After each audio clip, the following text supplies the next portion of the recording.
গত কয়েকদিন থেকে একটা খাবার খেতে খুব মন চাইছিল, আজকে সেটাই রান্না করব। আসসালামু আলাইকুম। আজকে ঘরের সবজি একটুই ছিল, কয়েকটা ঢ্যাঁড়স, একটু কি বলে বরবটি আর 5টা আলু। তো সেগুলোই রান্না করব। এই যে দেখুন, যেই জিনিসটা খেতে ইচ্ছে করছিল সেই জিনিসটা আম্মু পাঠিয়েছিল অনেক দিন আগে, ফ্রিজে রেখেছিলাম, বেশ সুন্দর আছে। কিন্তু এগুলো হচ্ছে কাচকি মাছের শুটকি, খেতে কিন্তু দারুণ মজার।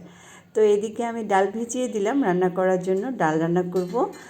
আর হচ্ছে এখানে পানি গরম করে একটু বরবটিগুলো ভাপিয়ে নিব। ভাপিয়ে নিলে হয় কি, বরবটির কালারটা খুব সুন্দর সবুজ সবুজ থাকে, আর এটা দেখতে আমার ভীষণ ভালো লাগে। এই কারণে বরবটিগুলো আমি একটু ভাপিয়ে নিলাম। আর এখানে কড়াইয়ে তেল গরম করে আলুগুলো একটু ভাজা ভাজা করে নেব। কারণ আমি ওই যে দেখিয়ে দিলাম যে 5টা আলু, কয়েকটা বরবটি আর কয়েকটা ঢ্যাঁড়স ছিল, সেগুলো একসাথে আজকে ভাজি করব। তো প্রথমে আলুগুলো একটু ভেজে নিচ্ছি।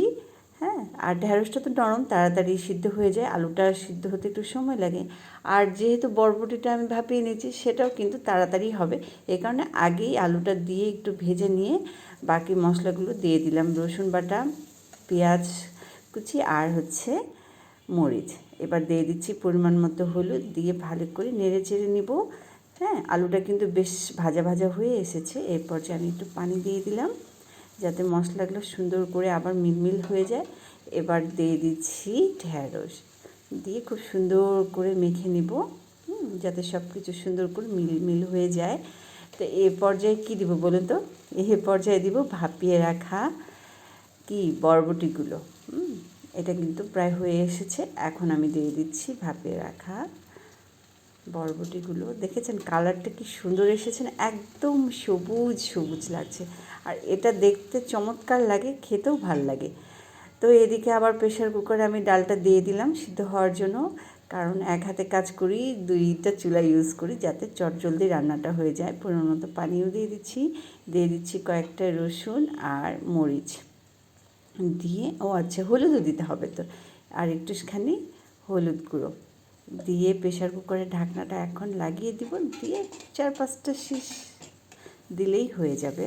আর এই যে দেখুন ভাজির কালারটা দেখেছেন, জোস এসেছে না? এখন শুটকিগুলো একটু হালকা করে ভেজে নিচ্ছি, ভেজে নিয়ে গরম পানি দিয়ে ভালো করে ধুয়ে নিব। হ্যাঁ, আচ্ছা। আর এদিকে আমি আমড়াগুলো ছুলে রেখেছি, সাহেব কয়েকদিন আগে এনেছিল, সেগুলো একটু কেমন কেমন হয়ে গিয়েছে, ভাবলাম আজকে একটু আমড়ার চাটনি বানাই। এবার প্রেশার কুকারে লবণ হলুদের মধ্যে আমি আমড়াগুলো দিয়ে দিলাম একটু ভাপিয়ে নেওয়ার জন্য, যাতে চাটনিটা বানাতে সময় কম লাগে। না হলে কিন্তু ভাপিয়ে না নিলে সময় অনেকক্ষণ লাগে সিদ্ধ হওয়ার জন্য, এই জন্যই প্রেশার কুকারে এটা ভাপিয়ে দিতে দিলাম। এই তো আমার রান্না মোটামুটি শেষ। এই যে দেখুন, আল্লাহ হাফেজ।